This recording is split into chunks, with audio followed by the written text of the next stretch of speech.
Ini admit semua, ini rule ya. Ya, admit semua dulu.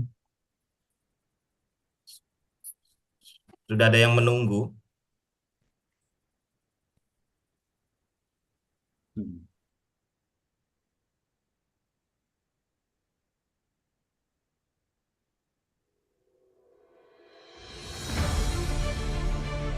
Welcome to Nusantara, the Southeast Asian archipelago.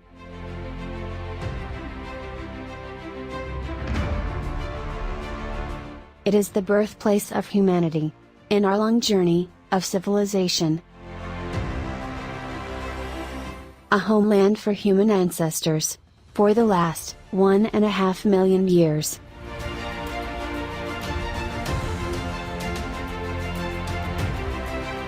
A place where our early ancestors have roamed a vast land of opportunity. Shared the space with many other wonderful creatures. Leave us the evidence of human evolution and their adaptation to the environment.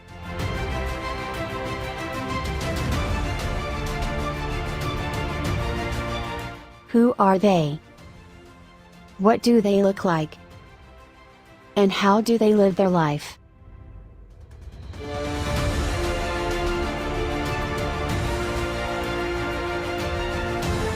For almost 2 decades, the Center for Prehistory and Austronesian Studies has contributed to revealing the answers.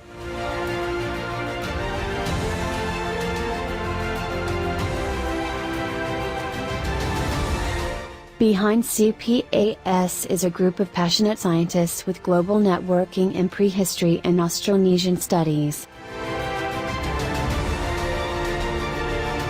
Our mission is to provide best practices in the framework of archaeological research and development. Pushing the values of our research beyond the knowledge. Reveals the national identity.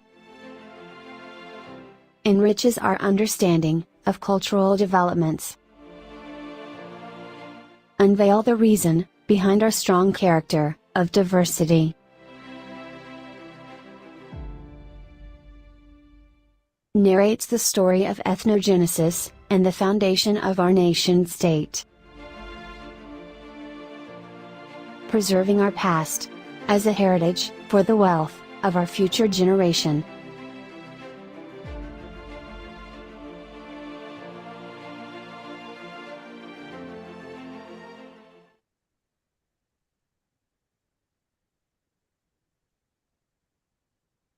Selamat siang, Bapak Ibu sekalian. Good afternoon, ladies and gentlemen. Selamat datang di Talkshow CPAS. We welcome you to the Talkshow CPAS episode 27. So, untuk tidak memakan waktu lama, I will, seperti biasa, as usually, we will have introduction from Professor Truman Simanjuntak as the chairman of CPAS. Pak Truman, monggo Pak, silakan. Oke, terima kasih Mas Ruli.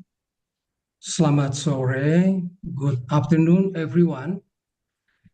And today we meet again at the talk show organized by the Center for Prehistory and Austronesian Studies. Yeah. Time goes so fast.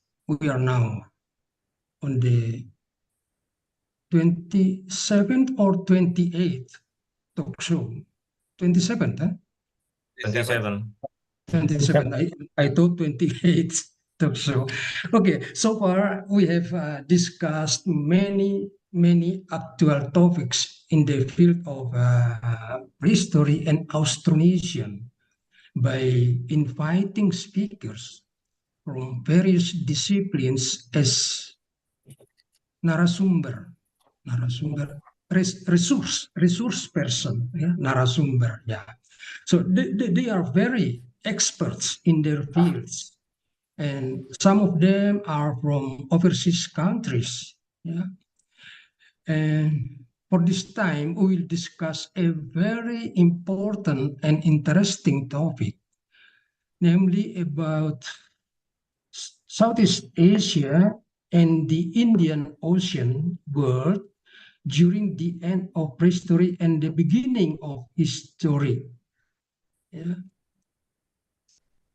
I tend to refer these times as a period of internationalization, where countries or regions in different parts of Southeast Asia have interacted or connected intensively by sea along with the advancement of seafaring.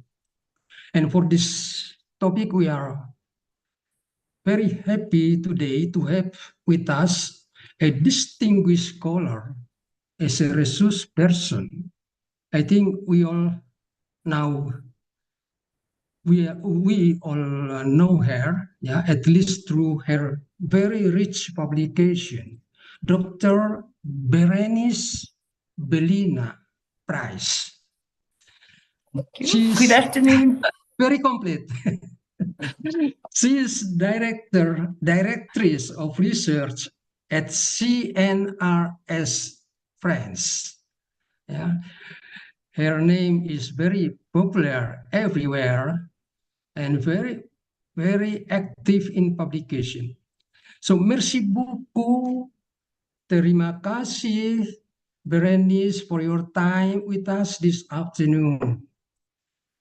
And at the same time, I would also like to thank Mas Kasman, who will give closing remarks later at the end of this talk show. And of course, the CPAS Secretariat for preparing this talk show, and also for all participants. Sorry, I'm now at a seminar in Salatiga, so I cannot join the talk show until the end. So hopefully the discussion will give us enlightenment, yeah, as the others talk show that we have done so far. Salam CPAS, yeah. Greetings CPAS, and thank you very much. Kurang seperti itulah rules. Pikiran saya lagi kacau. Thank you, Professor Kasman. Yang penting sehat Thank you. selalu, Prof ya. Iya, ini mau presentasi soalnya sebentar lagi. Oke, terima kasih Prof. Salam dari Jakarta dan semoga kegiatannya lancar. So, tapi jangan khawatir bagi rekan-rekan sekalian karena kita juga rekaman dari talk show pada kali ini akan disiarkan melalui kanal YouTube dari CPAS dan media sosial CPAS. So, this meeting also being live stream to you, the official channel from CPAS. And tanpa ingin mengundang waktu lebih lama lagi, saya akan mengundang Pak Hari Sofian. Mas Hari, apa kabar dari Paris? Please unmute your mic, Mas Hari. I'm sorry. Yeah. So, greetings from Indonesia, and I will saya serahkan acara kepada Mas Hari. Baik, terima kasih Mas Ruli, terima kasih Prof. Truman yang telah membuka acara ini. Baik, Bapak Ibu semuanya, terima kasih banyak atas waktunya. Saya karena ini speakers kita itu tidak mengerti bahasa Indonesia, saya akan menggunakan dengan bahasa Inggris ya. Kemungkinan mohon maaf jika ada yang tidak paham, bisa kita lanjutkan nanti. Oke, saya akan mengalihkan untuk bahasa Inggris saat ini. Good morning everyone. Hope you are in the good condition and hopefully thank you for Prof. Truman Simanjuntak already opening this session, and Mas Ruli also, and welcome Bérénice to our session, to CPAS discussion. So I will introduce Bérénice. Bérénice is also my teacher for the doctorand. So I will introduce us shortly about the Bérénice. Bellina is an archaeologist of the expert of the Southeast Asia. She is a senior researcher at the French National Center for Scientific Research, or CNRS, and her focus is about the exchange and cultural transfer process on the maritime trade routes between Southeast Asia, South and Southeast Asia. So she's also expert in the Carnelian beads, yeah. So she is also the creator Thai-French archaeological mission in the Upper Thai Malay Peninsula, and also she is a director at the Myanmar French archaeological mission in the Peninsula Thailand and Myanmar. So Bérénice also have a very good publication. She have a citation more than 2,000 citations, and so it's a very high index. So it's a okay. I will give the session to the Bérénice so she can present her presentation. We give around 40 minutes for the presentation. So it's your time, Bérénice. Thank you. Thank you. Thank you very much, Professor Truman. Thank you very much, Kasman and Harry, for inviting me to present this morning, this afternoon for you in Indonesia. So I'm going to share the screen. Hopefully it will work. Is it working well? Can you see my screen? Yes? Yes. Perfect? Yes. Right. Okay. So the topic is very broad, as you know. The chronological span is also very broad. So today I've decided that I would focus more especially on the late prehistoric and the proto-historical period, or the very early historical period. But there are, of course, now many important research being conducted on the Neolithic period, and Professor Truman Sumanjidak has published on that. And I wish maybe one day we can talk about these new theories, hypotheses that talk about the very, very, very early networks that developed and might have already reached the coast of India. So, but for now, I'm going to talk, as I said, more about the more late prehistoric period. So, as we all know, by the 3rd to the 4th, around the 4th century AD, Hindu and Buddhist kingdoms were beginning to emerge in the westernmost part of Southeast Asia. The adoption of Indic political and religious concepts and their display through architecture, statuary, and urban configurations, as well as the use of Sanskrit and other important writing systems, were being found in Southeast Asia, and this long process, cultural process, used to be called in the past Indianization. The definition of this concept has shifted over time, and I will not go into the detail of the different periods. I would just say that now, since the 80s, the most dominant concept is that developed by Hermann Kuhlke, or cultural convergence, with simultaneous development on both sides of the Bay of Bengal, or of the region embracing South and Southeast Asia.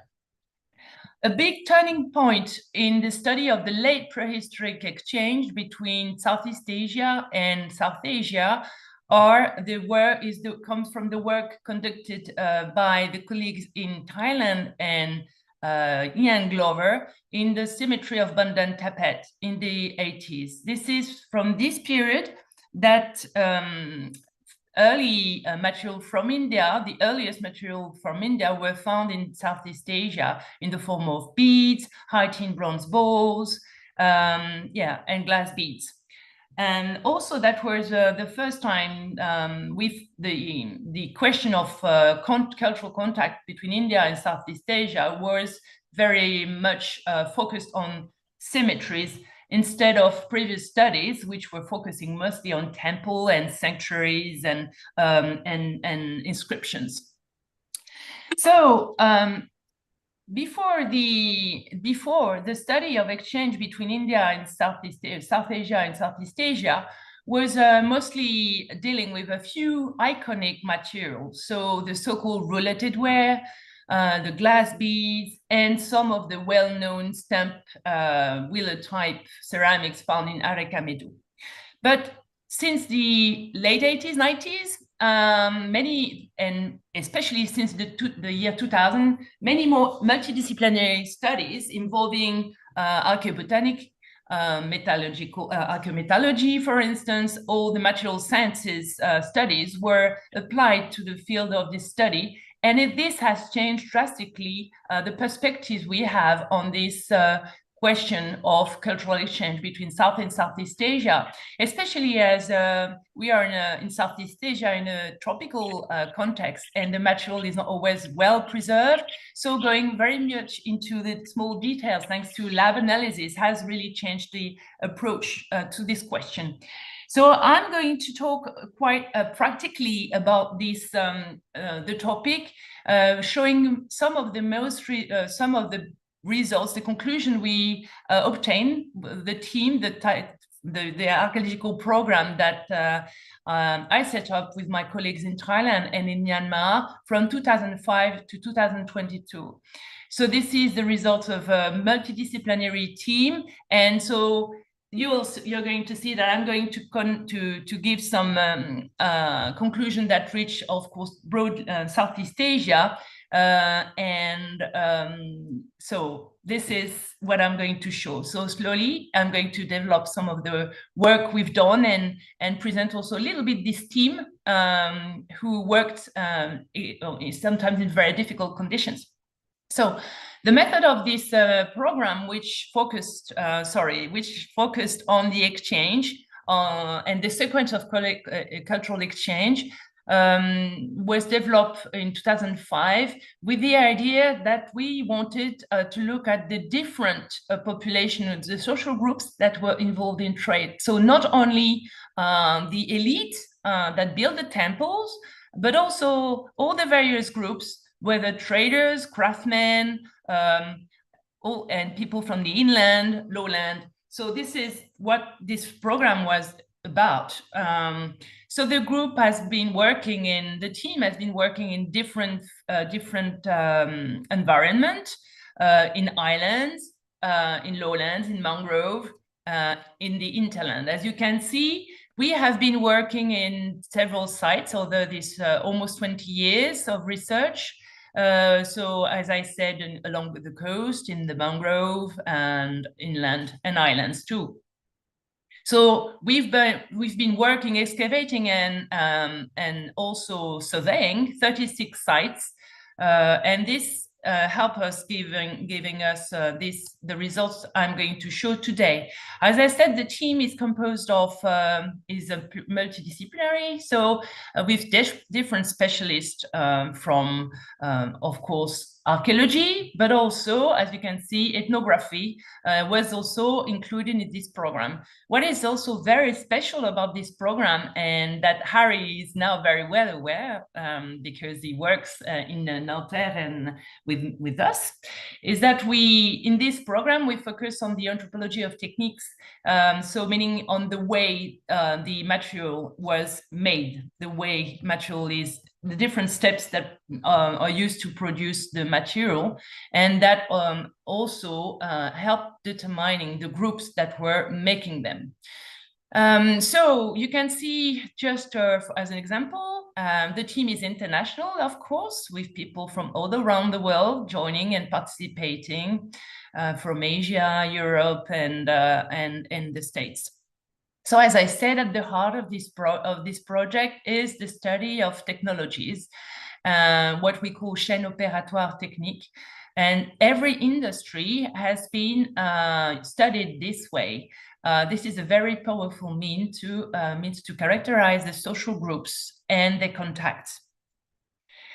So now I'm going to present the results. The results, but mainly focusing on two periods. The first period corresponds to what precedes just before what we call the maritime Silk Roads or the spice routes, so which corresponds to the prehistoric exchange that were already happening before this before the networks connected the Western world to China. So this is, as we are going to see, contacts between South Asia and Southeast Asia were already in place by the 4th century BC and very active. This is also, as you're going to see, from the 4th century BC, 2nd century BC, this is when emerges the earliest city-states, at least in the Taimele Peninsula, where we've been working.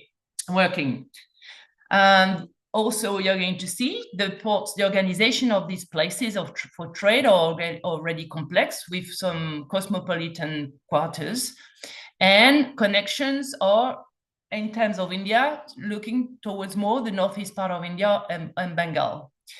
For the second period, which corresponds fully to what is traditionally called the maritime Silk Road, so connecting the Roman world to China, exchange increased dramatically, and it seems that this is when the southern part of the Bay of Bengal is more involved, so more with southeastern India, and also probably more also Indonesia. So let's move to what is striking during the very first period. The first period is very remarkable because already there is a commonly shared culture, at least between different communities in the South China Sea, linking so the Taimele Peninsula, Vietnam, the coast of Vietnam, the Philippines, where we find similar material. And what is interesting is that this material is, this is also when we start finding that there are places where this material is found in huge quantities. And these places where this material that is commonly shared between coastal communities in the South China Sea can be found in the Taimele Peninsula. So the material that is shared, you can see, are like this lapidary glass beads, and made with some glass that is imported from Northwest India, Northeast India. So Copia probably is the source. You also have the High-tin bronze bowl that is found in different places, and that, as they are going to see, also it seems to have been produced in the Taimele Peninsula and is distributed widely. And also, of course, the beads, the stone beads. So anyway, I'll come back on that. So I'm going to present the earliest, what we call early, maybe city-state of Southeast Asia. Maybe there are more, probably there are more, but the one that is the first identified.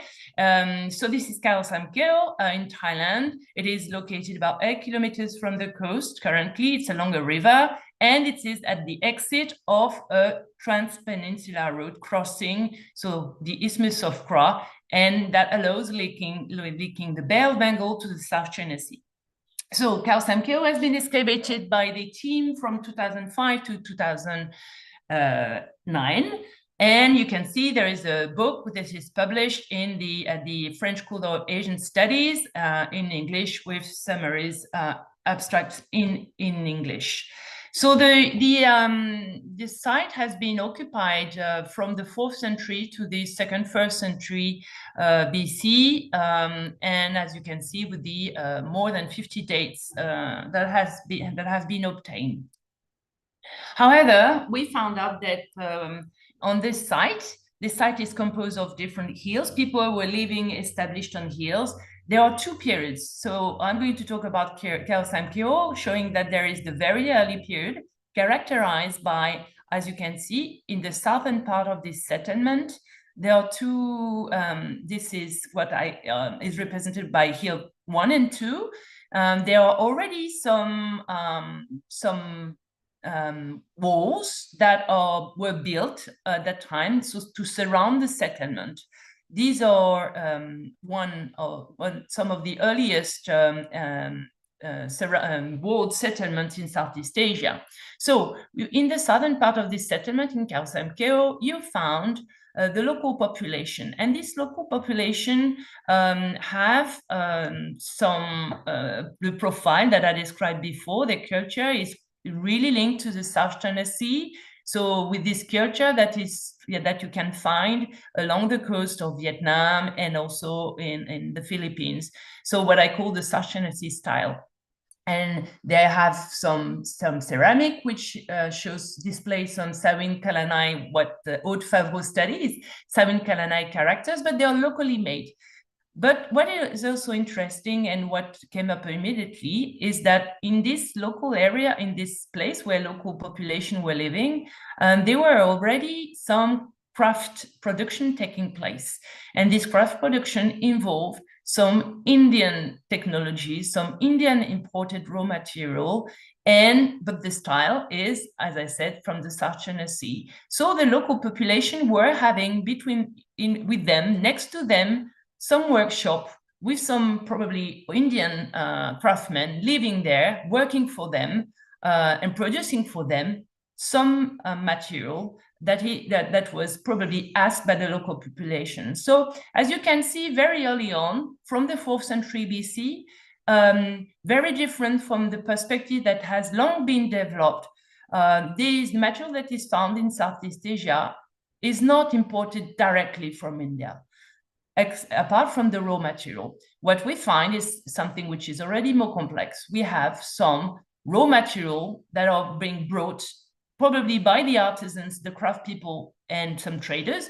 And these South Asian traders came to work for the local population to produce for them for the material that they wanted adapted to their own style and taste. So, and on the northern part of the settlement, were living I will come back on that, the foreign population, the foreign groups, different foreign groups on the year 3 and 4. So, yeah, so that's it. The foreign population there were staying in some quarters, like we found in the later ports in Southeast Asia. And we found more production from India and also for later period, Han China in the northern part of the settlement. You can see that there is found some Indian ceramic. Some of them is well known to you in Indonesia, the stampware that is also found in Bali. And so you can see some nephrite also being worked there in the same workshop as some carnelian beads. So people were living there all together in the foreign quarter in the northern part of Khao Samkeo.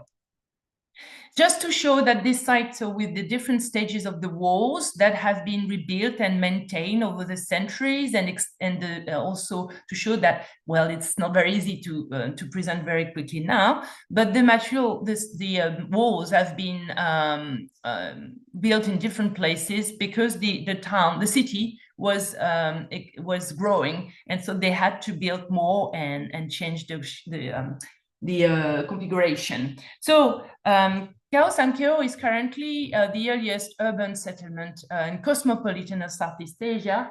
Probably there are more, as I said, and it's also the earliest one that shows some foreign quarters surrounded by walls. As you can see, a very complex organization already of craft activities with material imported from far away, nephrite from Taiwan, being locally worked, raw material from India, whether glass or carnelian and agate, and locally worked with foreign exogenous techniques. But again, very important to say, they were made according to the communities of the South China Sea style. So now we move to another site, which is contemporary to Khao Samkeo and located 80 kilometers south of Khao Samkeo that we excavated in 2012 and 13 and 14. It's called Khao Sek. And Khao Sek is also a settlement which is established on hills. But what is interesting with this site, which was also badly looted, so part of it could not be recovered, is that it shows many similarities and dissimilarities with Kaosamkyo. And why is it interesting? Because you don't want to have too many details about the excavations, but excavating this site was interesting because the culture is exactly similar to Kaosamkyo, except that there are no foreign imports. And as you're going to see, I'm going to show to illustrate. This is Aude Favreau's work, so studying the ceramic, comparing the ceramic from Kaosamkyo and Kaosek, the way they were made. She found different groups, pottery groups, and many are similar. So the local pottery is similar, even some pottery which is made imitating some Indian shapes. But what is missing in Kaosek, there is no import from China, no import from India. And this site is smaller than Kaosamkyo. Again, some similarities at Kaosek. So this is the work done by Laure de Subieux, who also collaborate with Harry. So Laure de Subieux has been comparing the glass from Kaosek and Kaosamkyo. This is exactly the same technology that has been used there. The morphologies are similar. The composition of the glass is also similar to the glass found in Kaosamkyo, imported from the same places in India at the same time. So we have the same proportion of glass.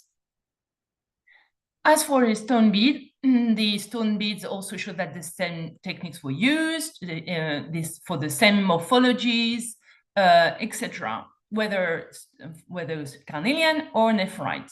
So we really have the same material culture, except that there are no imports from India and China. And so the site also has no walls. It seems to be like a satellite of Kaosamkyo. So why is it interesting, this site? This site shows that there were probably already confederation of city ports with different hierarchy and different specialization from the 4th and 2nd century BC.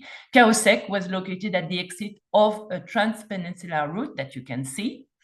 And that was probably a satellite that was controlled by Kaosamkyo, which Kaosamkyo was the only international marketplace for this confederation of city-states. So now we move to another early cosmopolitan world port city, but in Myanmar, that we started excavating with our colleague from the Department of Archaeology and the Mandalay University in 2018 until the coup d'etat, and this is when we stopped. So this is interesting because we wanted to test the hypothesis looking at the other side, the other coast, along the other coast of the Taimele Peninsula, whether this confederation of city-states were embracing both coasts, or whether the confederation of city-states that we saw in Kaosamkyo and Kaosek were only controlling the eastern, only their coast, so the east coast. So we started working on this site, which shows many similarities. Again, this site has walls like Kaosamkyo and with hills and establishments on hills. We found some material which is not exactly similar to what we found on the eastern coast, with concentration of Indian material on the top of one hill and along the valley, along the river, which is a stream now, and along the stream, like in the settlements on the east coast, so in Thailand, most of the craft activities were taking place. So there on the west coast, so facing the Bay of Bengal, of course, naturally, we find more Indian material and Indian ceramic. Here you can see one with some inscription on it, dated from the 1st century BC. So there are also many more material related ware, but not only related ware, other Indian fine ware were found in Maliwan. So you can see there also this some stampware that is also known elsewhere in Southeast Asia. So I'm going to go quickly on that. And I'll come back on the imitation that we start finding of Indian fine ware, and that is also found in Indonesia. So not only we find imported ware, but we also found locally produced ware imitating Indian ware. In Maliwan, we find the earliest, some of the very early ornaments, probably attached to some statues with some Indic symbolism, as you can see, attributes, the attributes of divinities. We also find what are so far the earliest Indian coins found in Southeast Asia, so dating to the Mauryan period and Satavahana too. So the site is slightly later, probably dating to the 3rd, 1st century BC. The crops that we find in Maliwan are just similar to those that we found in the East Coast, exactly like Nkao Sampio and Kaosek, and with some Indian crops too, like mung beans, pigeon peas that were imported by merchants, maybe for their own consumption. So I just want to wrap up about the first period. As you can see, for the first period, we not only find, we don't find many, we find some import from India, but what we found mostly along the eastern coast of the Taimyr Peninsula and the South China Sea is locally produced object made with Indian techniques. So probably Indian craftsmen who came there to work, as we make the hypothesis for glass and stone and other industries. So this is very clear for glass. This is also clear for bowls, high-tin bronze bowls. We have evidence for the production at Khao Samkeo with technical ceramics corresponding to crucibles, to smelt bronze and ingots.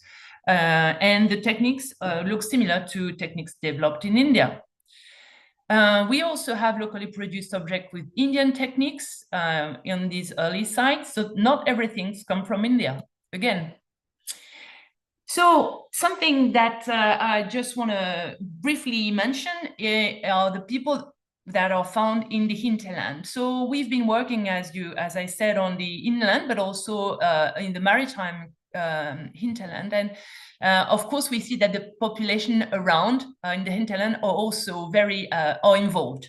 It's not like the ports were living isolated, obviously.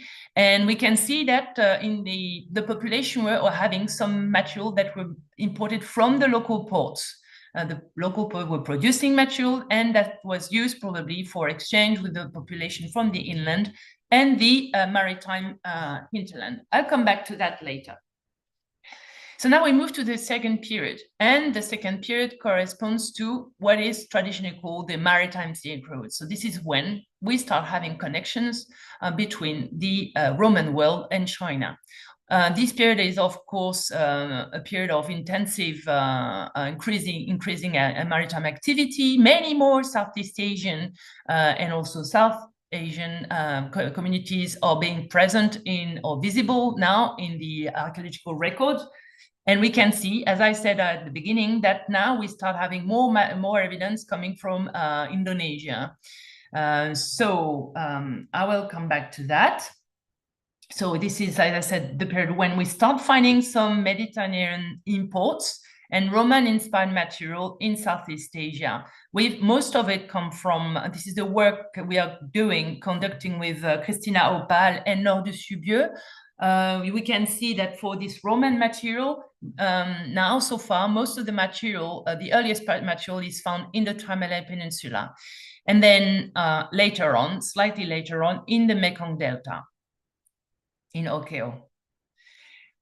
So in the port of trade, now we start finding some Chinese material, as I said, and many more also Indian-inspired material. And then this is when some Indian symbols are becoming more dominant in the material culture.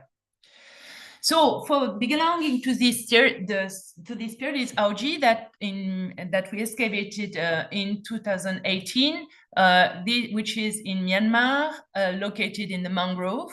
The site was badly looted, but we could conduct some excavation, and we have been able to found that this site yielded a lot of imported material. This time, yes, a lot of fine ware.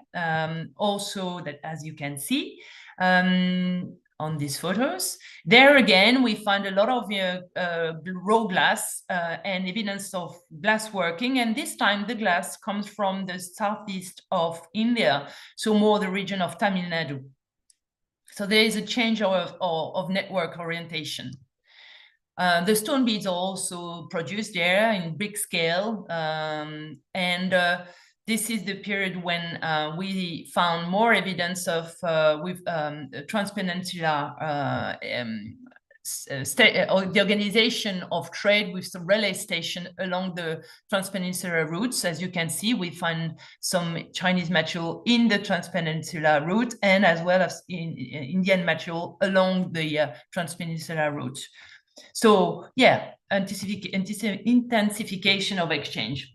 So during this period, we find more material from India, as I said, and this we found material also like this, similar in Bali, of course, the well-known site of Sembiran, also in Java, in the Buni context, we found some, were found in the past some fine pasteware and related ware.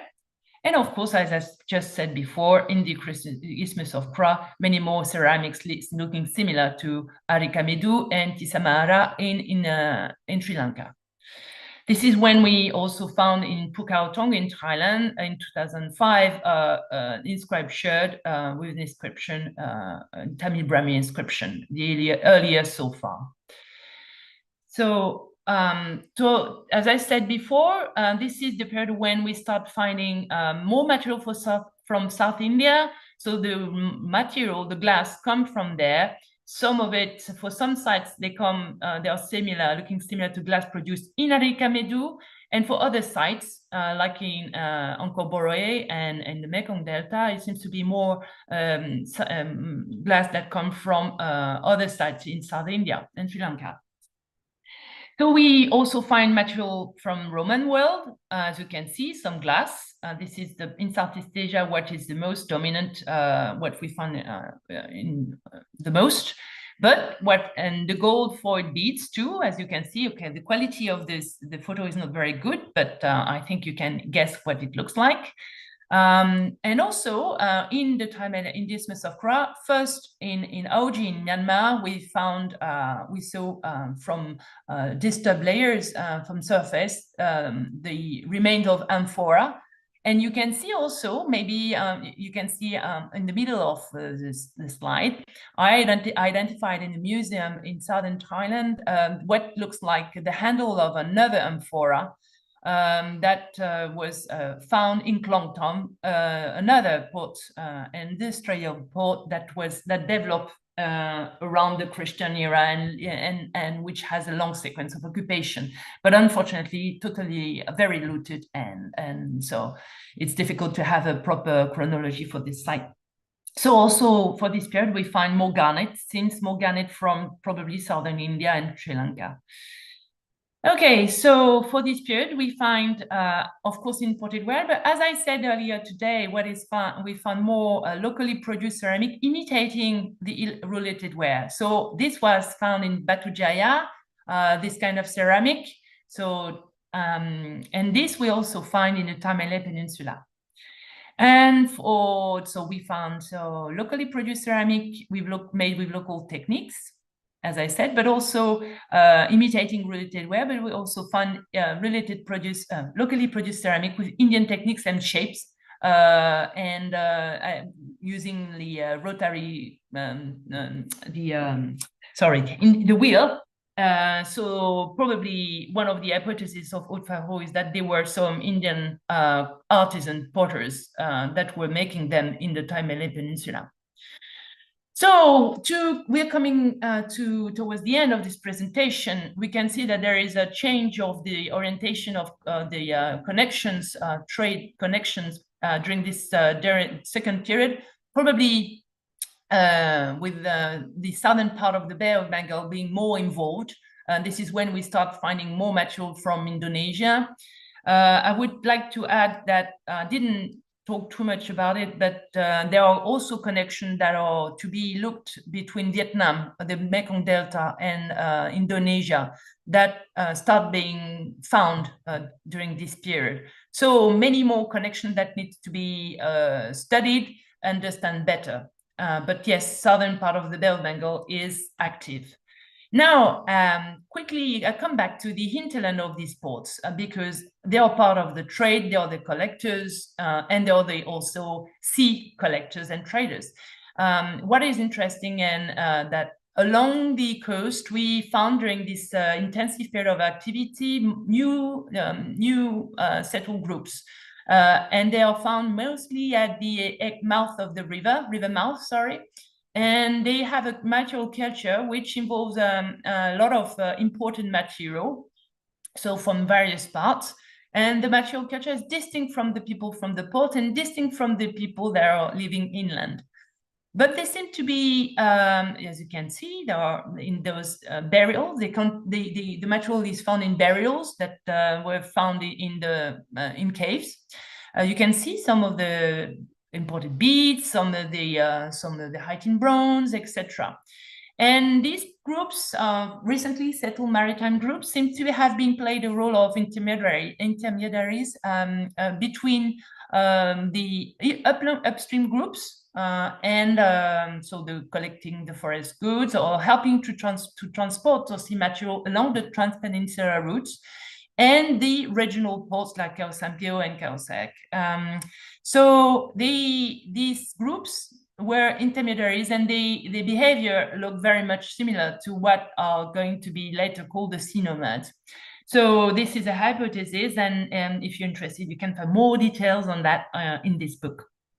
So just to conclude now, you can see that the prehistoric period is very complex, much more than what we thought. We can find that we have already some elaborate political organization, probably confederation, surely in the Malay Peninsula, but probably too in Vietnam and elsewhere. More work needs to be done. Connections are extensive early on, with linking Taiwan to India and later to China and the Roman world. We find that not everything is simple. We have a diversity of population being involved. We have not only traders and elite, we also have craftsmen and probably very different commoners that we can find in these early settlements. We can see that the organization of the production is also very complex. In the Malay Peninsula, we have a centralization with a difficult to say. The material is distributed after that in different regions of Southeast Asia. So for instance, some of the material that is produced in the workshop in Khao San Pio, we found similar material in the Mekong Delta and the Philippines. So there is a broad, an extensive distribution network already. As I said, there are some centralized political model involving the control or the participation of foreign traders and artisans. And as you can see, one of the impact of trade is that many population of different background were involved, and probably also pushing some of these to specialize. And I think especially of the sea nomads, who probably emerge as a group, specialized group in trade during this period. So different groups, very complementary, all working together to make this, to produce this cultural landscape and the richness of the maritime Silk Road, if we want to call maritime Silk Road, or the Spice Road. So this is it. I thank you for your attention. This is the end of this presentation. I'm going to stop sharing my screen. Yeah. Okay, thank you so much, Bérénice, for a very good and rich knowledge about the Thai Peninsula presentation. So I will try to resume in Indonesia for our participant who cannot understand the English. So teman-teman semuanya, Bapak Ibu semuanya, Bérénice telah mempresentasikan presentasinya tentang ini ya hubungan awal dengan Cina dengan India dan bagaimana sebenarnya hubungan-hubungan dengan India dan Cina juga mendevelop budaya-budaya baru di Asia Tenggara daratan gitu seperti itu. Ya, jadi Bérénice mencoba membuat sebuah tahap bagaimana sebenarnya ada 3 tahap yang yang yang ada di dalam Asia Tenggara. Seperti tahap pertama 400 tahun sebelum Masehi sampai 200 tahun sebelum Masehi itu adalah developnya city port. City port itu kota pelabuhan awal yang menjadi apa namanya itu urat-urat punggung untuk berkembangnya eh, kota-kota awal di Asia Tenggara seperti itu. Dan ini menjadi tahap awal bahwa koneksi yang awal itu terjadi dengan India. Seperti itu. Jadi ada koneksi dengan India di bagian utara. Periode kedua itu adalah koneksi dengan Roma dan Cina gitu seperti itu. Jadi pada periode kedua ini 200 tahun sebelum Masehi sampai 200 tahun AD atau 200 tahun Masehi seperti itu. Jadi abad kedua Masehi. Jadi selanjutnya adalah bagaimana abad kedua Masehi ini eh, lebih intensif lagi hubungan-hubungan dengan India dan Cina sudah mulai terjalin seperti itu sehingga menimbulkan banyak-banyak city port baru seperti itu. Nah, yang menarik sebenarnya adalah absorb atau apa namanya itu pengambilan dari teknik-teknik yang ada di India. Orang-orang lokal sudah memulai membuat yang namanya eh, barang-barang yang seperti India. Jadi ada semacam kopi seperti itu. Bahwa ini sepertinya India, tapi dibuat oleh lokal. Jadi dengan teknik yang digabungkan oleh Bérénice bahwa eh, eh, dengan analisis elemental dan analisis-analisis lain, kita akan lebih paham bahwa ada terjadi pada saat masa lalu itu adaptasi teknik-teknik yang digunakan. Bahwa ini sebenarnya bukan India, tetapi ini lokal seperti itu. Seperti di Kausek itu di situs di sana bahwa itu adalah semuanya barangnya lokal seperti itu. Tapi ada bentuknya mengadaptasi teknik India seperti itu. Tapi yang buat adalah lokal. Dia barangnya adalah lokal gitu seperti itu. Jadi sangat menarik sebenarnya apa yang bisa diterapkan di sini. Jadi seperti kita lihat bahwa Indonesia sebenarnya ada influence dari Asia Tenggara daratan ya seperti itu. Jadi pada periode kedua itu Indonesia sudah mulai flourish seperti itu untuk perdagangan-perdagangan yang lebih lebih luas lagi. So, uh, uh, I I explain about the resume what you're talking about the period between the in the Southeast Asia between there is a period 1, period 2, and period 3. This period 1 is there is connection with northern India. So in the period 1 there is a Kaosamkyo is the early city port, which is the international. There is a lot of the goods and materials from the outside. But in Kausek is different. It's made locally. So there is absorb the technique from the India, but it's made locally. So it's very interesting with that. So okay, I will not very long. So I will open the question for the session. So we can discuss with the Bérénice. So okay, Pak Arjuna, please. Sorry, thank you for the time. Before I ask, my name is Arjuna Permada Putra, and I'm the fisheries undergraduate from the Airlangga University. I want to ask about the about what is that? The Mr. Sofian, can I ask about the English of the manik manik? What is the English for the manik manik? Beats. Yeah, bits. Thank you. The bits, the gold bits in the Parung Pangkung in the Bali side. That is from the Roman era, from the Roman Egypt Roman. So why that is from the Egypt Roman is come to the Parung Pangkung in the sarcophagus prehistoric in the Bali. Why that came from the Roman Age is that what's this? Can from the Roman Age export to the Bali like that. And the second is sorry, I have is the fisheries. I have in the fisheries. It's about the aquaculture or the agriculture in the Roman. Is that the technique from the agriculture or the aquaculture from the Indian or the China or the Roman is exported to the Southeast Asian or to the Indonesian like that. Thank you for your attention. Thank you for your interesting questions. Okay, so I'm going to answer the first one. As you know, actually, the more we work on compositional analysis of glass, the more we found that some of glass, come from, we can determine where they come from. And glass from the Mediterranean world, the Roman world, was not exported directly from the Roman world to Southeast Asia. They were different, it was a down the line we call, so with intermediaries, different nodes, and things were exported along as raw material. Most of it is exported as raw material from different intermediaries. So it's not like there is the will from Bali to import directly from the Roman world. No, it's always, and probably they had no idea that it came from the Roman world.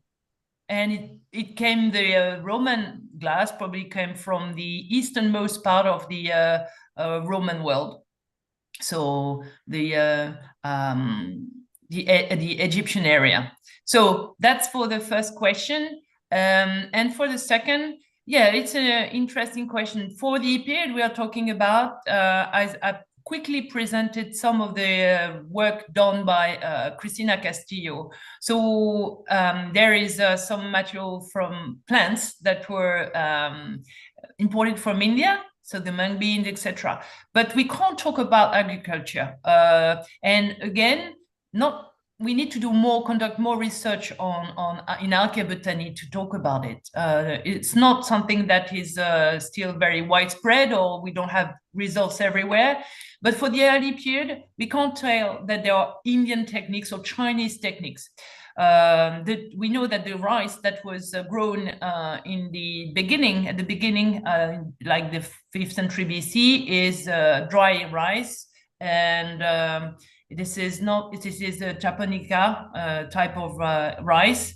And it's only later, during the 1st centuries AD, that we have the Indian type of rice that is being adopted in Southeast Asia. And so this is that's for a later period. But more work has to be done on this question, and more archaeobotanical studies need to be conducted. Thank you, Mrs. Bellina, and thank you, Mr. Sofian, for the help. Okay, thank you, Pak Arjuna. I want to say hello to Professor Arsio Nicholas. Hello, Prof. Also, and also Prof. Onto Onkosono. Also, thank you for joining our discussion. And there is a question from the Pak Sony Wibisono. So you can see his question. So I will read his question about. I'm interested in your presentation, especially the sea nomad. I consider this phenomenon important to understand the early maritime culture. The case we found in the Indonesian archipelago, one of them in Natuna, certainly attract our attention because it was found in this community is still exists today. As far as your research, is this culture a development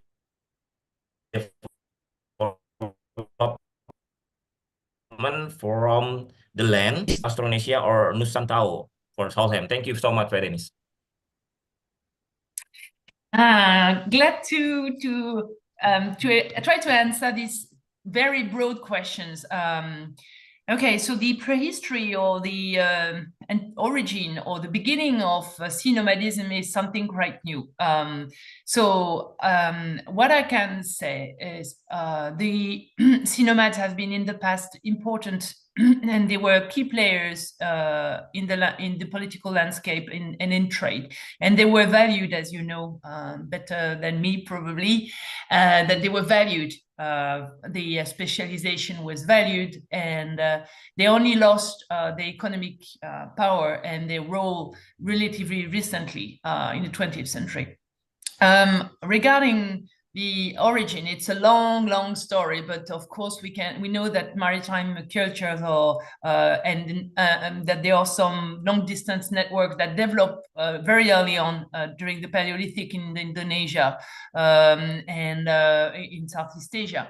And so you probably know the hypothesis that has been developed by, of course, now David Bobek about the Austronesian, this Austronesian being some sort of sea traders, collectors, and those would be they could be showing some similarities that with the way sea nomads were acting later on. So this is how he sees the origin of the development of the early Austronesian and the spread in Southeast Asia, not so much about agriculture, but more about exchange and cultural exchange. So, and I think this is very much plausible, and I support this hypothesis. And as to the question that Wibisono asked about what is the origin of the sea nomads, for many of them, they were probably land fishermen. And then for some political and ecological reasons, often from what we can see so far, when there is an intensification of trade, increasing trade, and the development of big political centers like Srivijaya or those in the Thai Peninsula, then there are some groups that use this as an opportunity to become more specialized and be even more mobile. And then they can revert, possibly some can revert when and become sedentary again, fully sedentary, when trade stops in the area.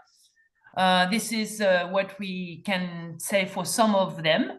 And of course, in Indonesia, there are several communities of sea nomads. And I've been very interested. I'm very interested in the work you've done in the Rio Island, which I hope to visit one day, because yes, there is so much work to be done on their culture. It is still possible to do it. Have I answered everything? And yes, so, it's Austronesian. I see the end of your question. Yeah, of course, these are Austronesian populations. Okay, thank you for your answer, Bérénice. So I will open the second session for the 2 questions. So you can raise your hand, or you can writing, or there is other question from the YouTube or not? Yeah, I see the photos that have been posted in the talk. From Arsenio. Yeah. Good afternoon, okay. Professor Arsenio. Nice to see you again. Your mic is not yet opened. Sorry, Prof. We cannot hear you. Okay. No, again. No, not the. You should check again. We still not yet. Okay. Oh.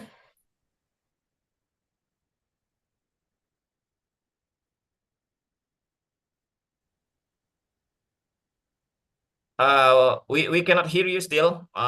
You not yet open your mic. Okay. All right. Can you hear me? Yes. Yes. Okay. Now we can hear you. Thank you, Harry, and hello, Bérénice. Nice to see you again. My question is only about the Philippines, of course, but you only referred to it at the end of your discussion of your presentation. Is there something else that you could add to it? I'm very much interested in the connection between, at the period that you're talking about, between the Indian world and as far as the Philippines. Thank you. That's a long topic, actually, Professor Arsenio, and I had to limit the different topics, the issues I had to talk today. I must say that we have been working on this aspect, especially with Aude Favreau, Dr. Aude Favreau. She is a ceramist, ceramic specialist at the Selwyn Kalanai, but not only. Yes, there are close connections between the Philippines, the Mekong Delta, and the Taimele Peninsula. Very early on, we can see. But what we don't understand still is the context and the organization of the communities in the Philippines for this period. Once we start having a clue for the Taimele Peninsula, and we have some sort of ideas too for the Mekong Delta, it is very hazy still for the Philippines. What it seems to be is that, of course, there are Austronesian speakers, and some of the hypotheses that Jeffrey Benjamin supported is that some of the early group from the Philippines may have come, and we really believe it. It's very, very likely, and settled in the Taimele Peninsula.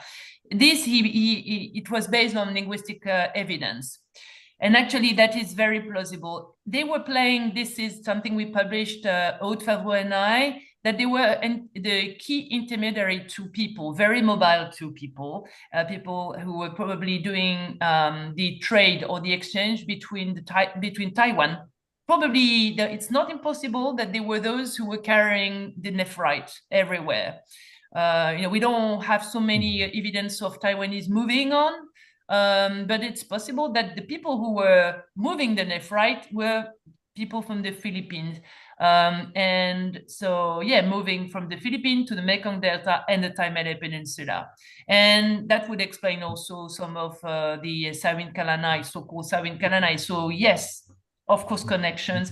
Also with glass, showed by glass, similar stone bead material, gold, and etc. So yeah, this is what I can say for this period. But more needs to be done, and for the later period too. Yeah, you did mention Kalanai. I'm sorry, I forgot. Thank you very much. Yeah, you're welcome. Okay, thank you. Thank you. There is others questions probably. So there is information from the Pak Eri Sudewo. The beach there is a beach found in Bongal in the west coast of the North Sumatra. So it's about 60 kilometers south of from Barus. So its dating is from between 4th century until 10th century. So it's there is a new information about the beach from the North Sumatra. So I think I have a question about and discussion and share to the others, Bérénice, about the Indonesian beats. Actually, is the Indonesian beats? You cannot resist. Harry cannot resist. Okay. Okay. So to answer, next time this is Harry who is going to present his results and show he has very important coming results about the early trade of Sumatra. Yes, and I think he's burning to tell them.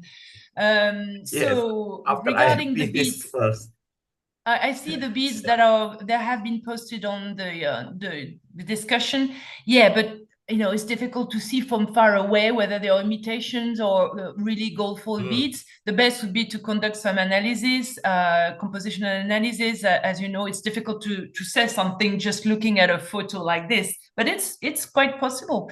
So that's what I can say about these beads. They look similar to those from Parung Pakung. Sorry for my accent. And then what are the other questions? There is a question from Yosafat Enduro. It's about what is the basis of analysis of the research is carried out of this site on the Southern Peninsula of Thailand. So because it's very interesting research, he said it's like that. So the analysis you use for Many the types. Yeah. Many times, as I said, it's a team of specialists.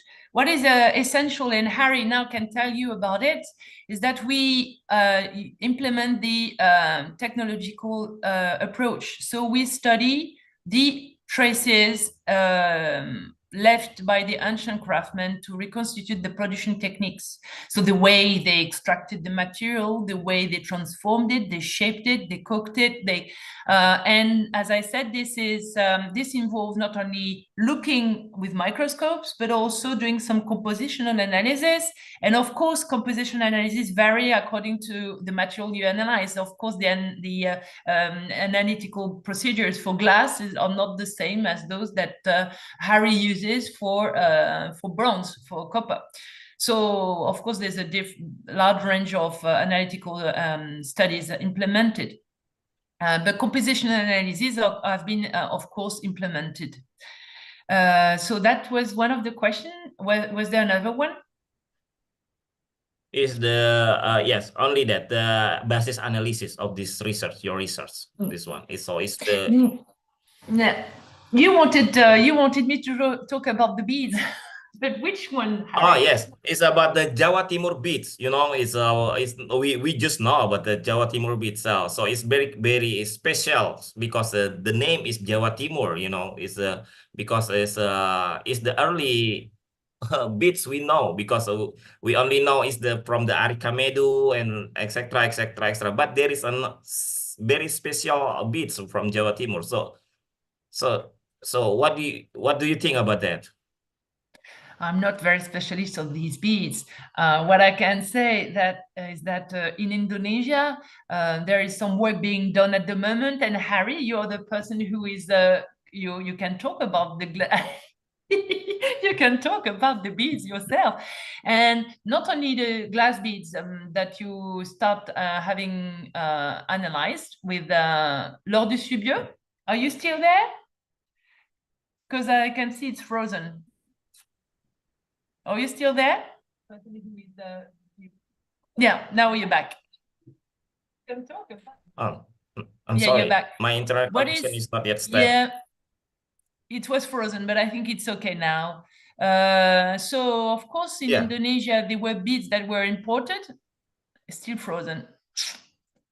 I hope, I don't know whether I'm frozen too. Am I frozen? Can you hear me?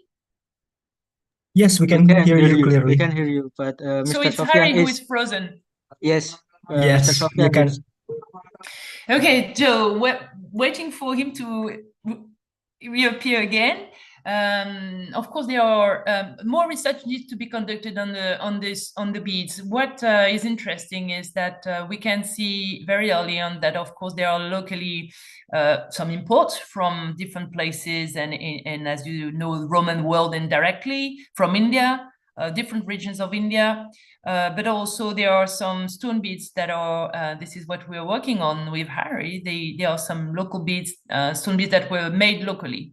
So very likely we will find, and this is what Harry will present in not too long, in the early ports of Sumatra.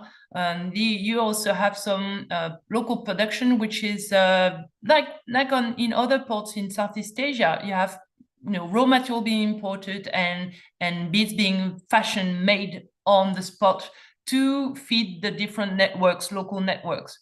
So he will be the one presenting that when in the next coming month, when he has complete his PhD.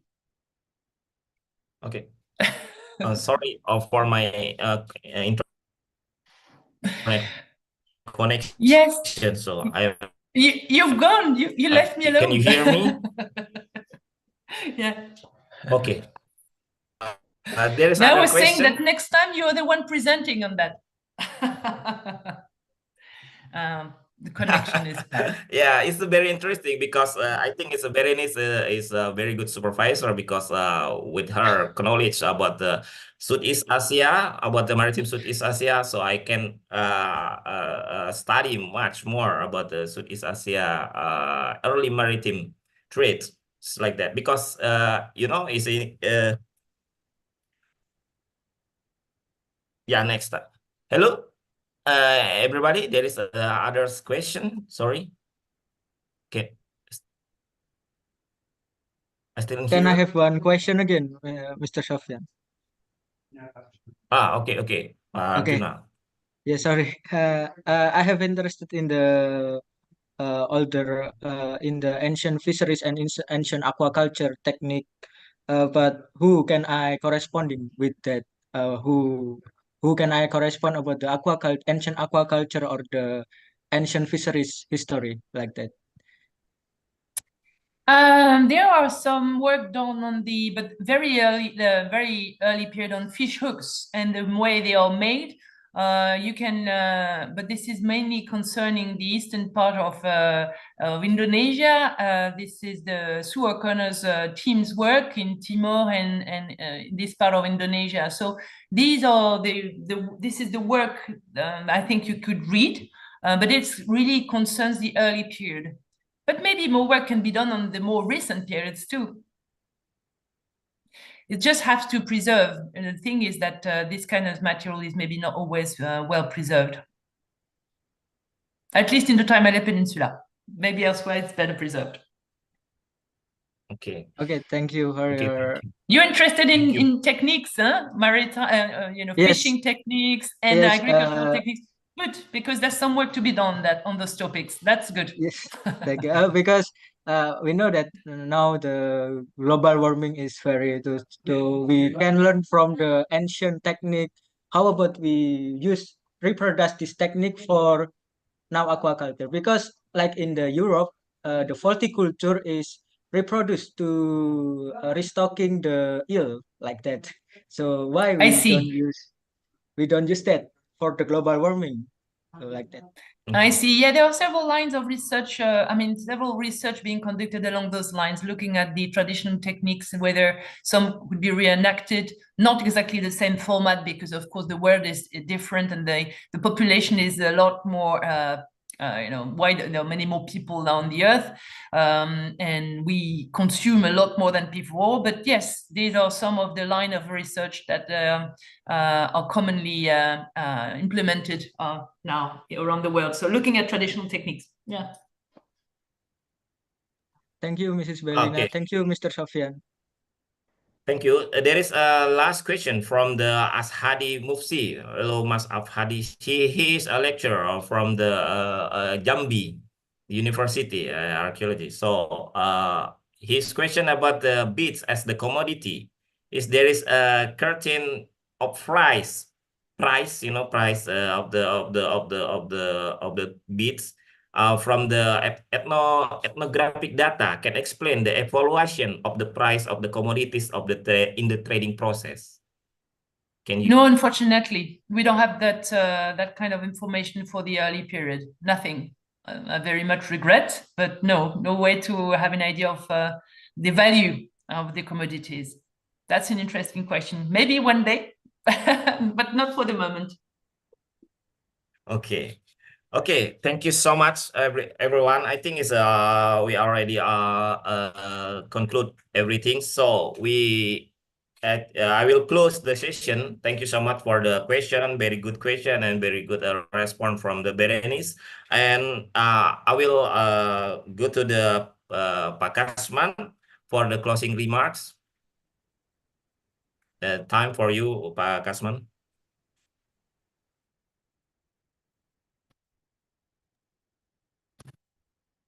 Okay, Hari, can you hear me? Yes, we can. Okay, thank you, Bérénice. Okay, good afternoon, friends, sahabat of CPAS of Indonesia, and also Mas Hadi Sofian and Bérénice. This is a fascinating lecture. Thank you for the presentation. We got on not only a knowledge, but it's also a new perspective in Indonesian prehistoric narrative. I suppose, because at the first time you show us for the shifting of the concept, we talk not not only Indianization and others, but with the new perspective now, we look at the Bay of Bengal phenomenon, looking from the Indian and Southeast Asian mainland and continental, and with your recent activities in Praismos, give us example how to make a multidisciplinary research and in intensive and systematic. So this is for me, it's a fascinating lecture. And unfortunately, Pak Truman give another lecture, but this is I express my gratitude that this kind of opportunity for completing this closing remarks, because Pak Truman recognized me that my current job, I'm working too with Mas Sony Wibisono long time ago for supporting the teamwork of the Director General in preparing Indonesian proposal on the spice route, maritime exchange and trading heritage. But otherwise, my previous interest in the field of prehistoric archaeology, that Professor Truman have given me the opportunity to join Franco-Indonesian research in Gunung Sewu. I've been looking out the interaction between late prehistoric men and their environment in Gunung Sewu. It's about the uses of animal and as a resources. So from the bone industry studies, cell and bone implement, I see that the late prehistoric time in case of Pacitan, more older than what happened in Kra. There are many signals that coastal adaptation had occurred at the hinterland of the southern mountain in Gunung Sewu. But how could this happen? But now I have a more clearly picture through your lecture in Kraismos, both from the Thailand part, many sites in Thailand. There is a 36 site and more less in Myanmar. But my imagination that in Pacitan, the sea it's not far away, and we see that the traditional fishermen today make their way from bay or beach to beach or bay along the southern coast of Java, across the shore of the Indian Ocean. So as a coastal life occur with the maritime exchange there. In brief, we are not talking about the Gunung Sewu phenomenon, but in Kraismos, by your research, Bérénice, we have a clear picture about the occurrence of the early maritime exchange. There is three period that it is interesting that we have archaeological layer and human evolution in more locally happens. The early maritime exchange and trade in Southeast Asia, in particular in between Myanmar and Thailand in Kraismos. So, and my colleague, my friends, I tried to draw some point of the lecture from the Bérénice that first, Bérénice show us about the diversity of the movable and unmovable heritage. We can see through the and up by the new.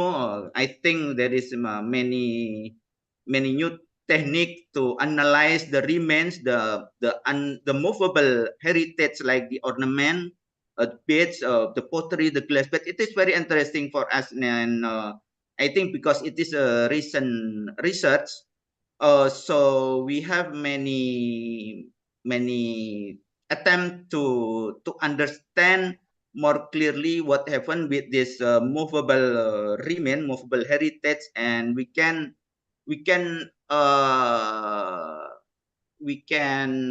found a new explanation about what happened in Kra, because there are three periods, and it is interestingly that it is before I make a note that the most oldest that from the early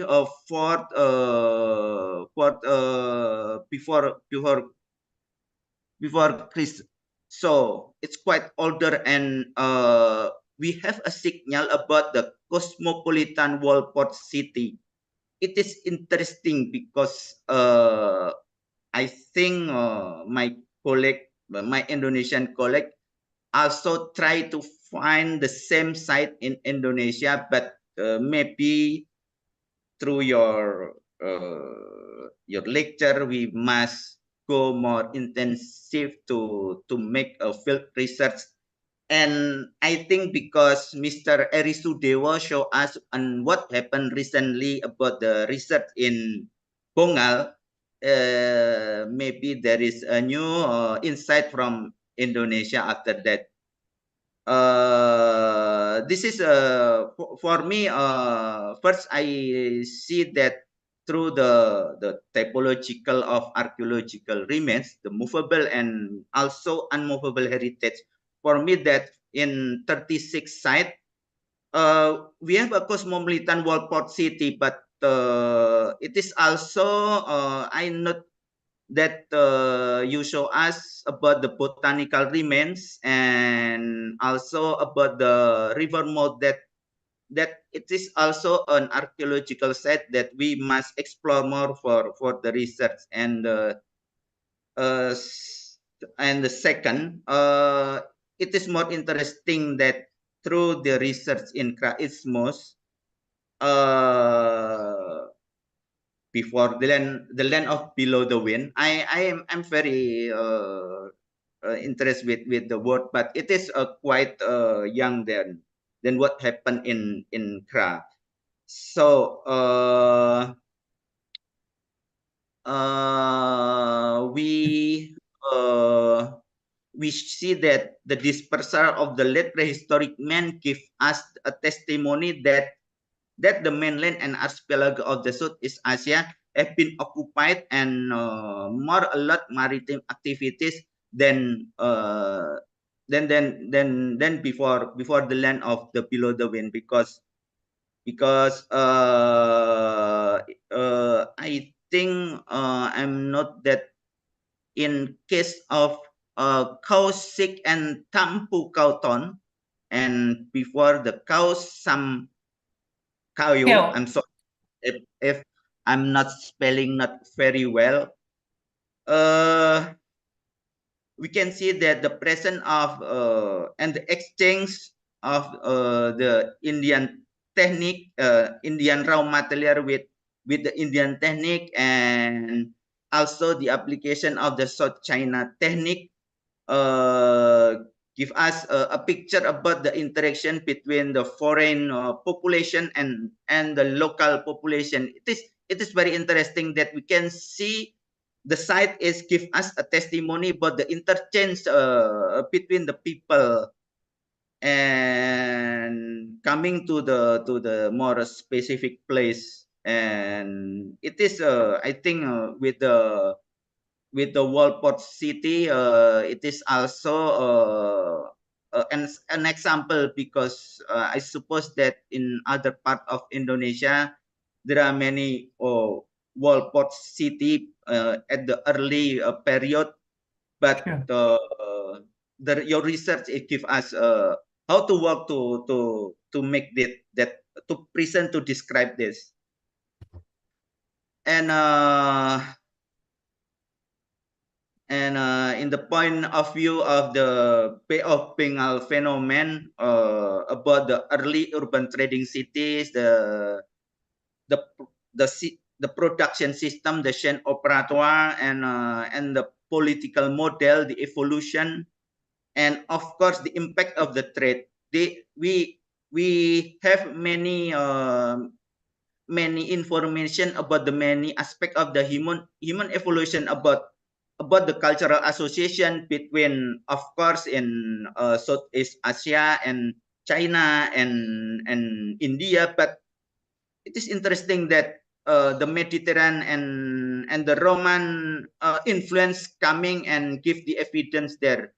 Last week or 2 weeks later, I asked to my friend, a curator in the National Museum, just a simple question.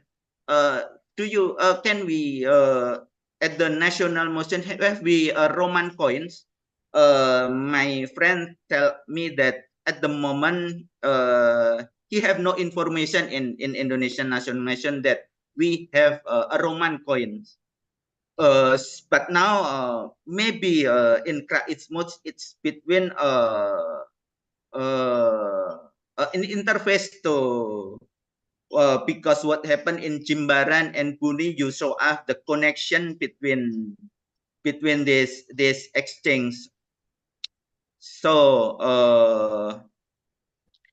I think it is interesting that in terms of cultural association, we have I think there is a development of the knowledge that people share of the knowledge to imitate the technique and use it to the another to new material and the utilization of the resources. And I think it is a manufacture, not only a craft.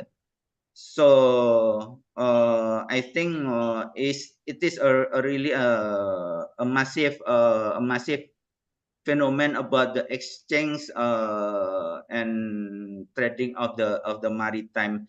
So I try. Let me begin to, because I have not many more time. So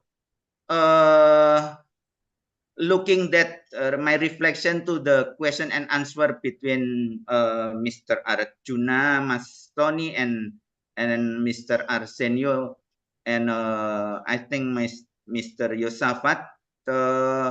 I try to. Wibisono. Wibisono, yeah.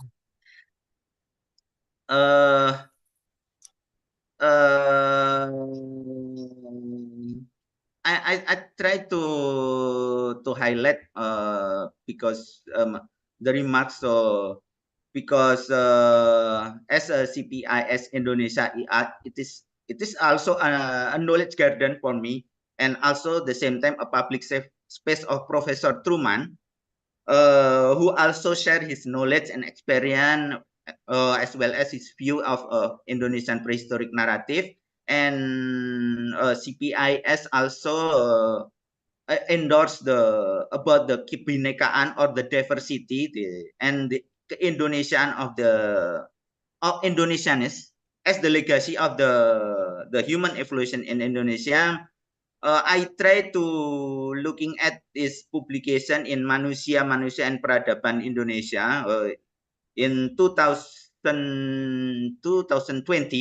and after his recent publication in L'Anthropologie about the Prehistoria d'Indonésie on Bref Santes, I think last year, that the diffusion of the Neolithic tradition, both Western and Eastern route, and followed by the presence of the megalithic, what happened in Bali. I see the evidence, the testimony, and the metallurgy tradition. It is Hari. Many times I have attempt with Hari discussion very hot because his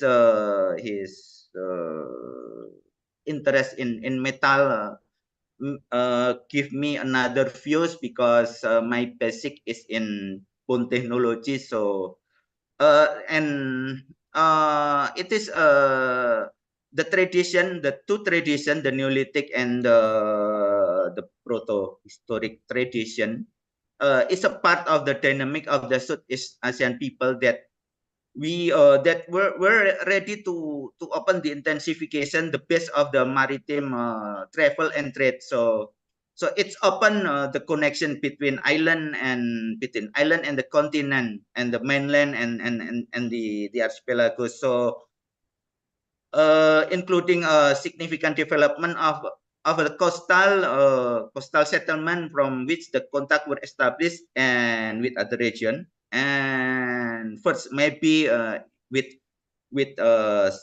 Southeast Asian people self, with India and China, and later with the European, and of course we must consider about the Gulf, the Persian trading system that may be conducted through the Indian and bring the European and Middle East influence too. It is fascinating lecture, Bérénice. Thank you very much. I have many thinking, but I think it's time for me to close. So my thinking, my reflection is I want to tell my colleague that can we together create it is because my recent activities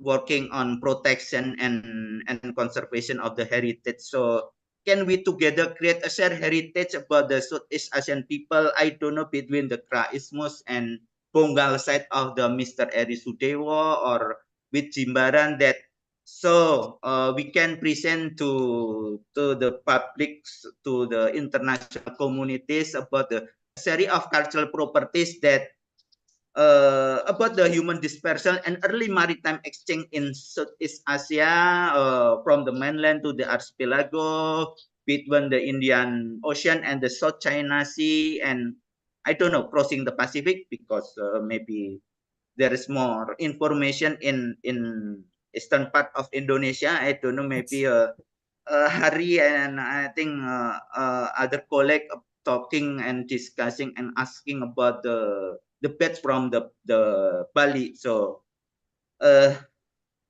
hopefully this will answer and shape the future studies. It is my wish that the future studies about human dispersal and its interaction with environment and its impact to the more recent exchange between the society. It is, I think, my final conclusion, and hoping that your lecture give us the inspiration about how to make research in other part of Indonesia, and opening the possibility to the collaboration between the research in Southeast Asia, because I return to this lecture that in Southeast Asia and Indian Ocean we have the connection, and from the late prehistoric to the early historical period we have many information about the narrative of the human evolution, about their adaptation, their dispersal, migration until the trading, complete trading, and the social development and the interchange between the people. I think it is my time to close my remark. I'm so sorry if my comment, my remarks, and maybe my language and maybe my expression it's too expressive or too confrontative. Thank you very much. Thank you. Can I tell you, so thank you for your comments, and I agree with you. I mean, there are some lines of future research that really should be pushed further. Of course, connection within Southeast Asia need to be looked more in detail, and especially as I was, some colleagues in Vietnam are interested to know the connection between the Mekong Delta and Indonesia. Of course, they were, and also we talked about the Philippines. So we need to have a more integrated perspective and not looking only at, only India, Southeast Asia, but also have a better understanding of the connection within Southeast Asia. And I agree with you. We need also to do some more work on the early periods. Of course, I won't say the opposite, because but also the Neolithic period, as you said, that set the scenery for trade. All these networks that were that allowed the future networks that we know in the historical period to be functioning. So I agree with you. There's still a lot of work to be done on the Neolithic periods. There are some very interesting hypotheses recently developed on mainly linguistic, but yeah, this would be a full presentation dedicated to Neolithic. I couldn't touch upon that today. And also the early on the trade of Indonesia trade, of course, there is so much potential.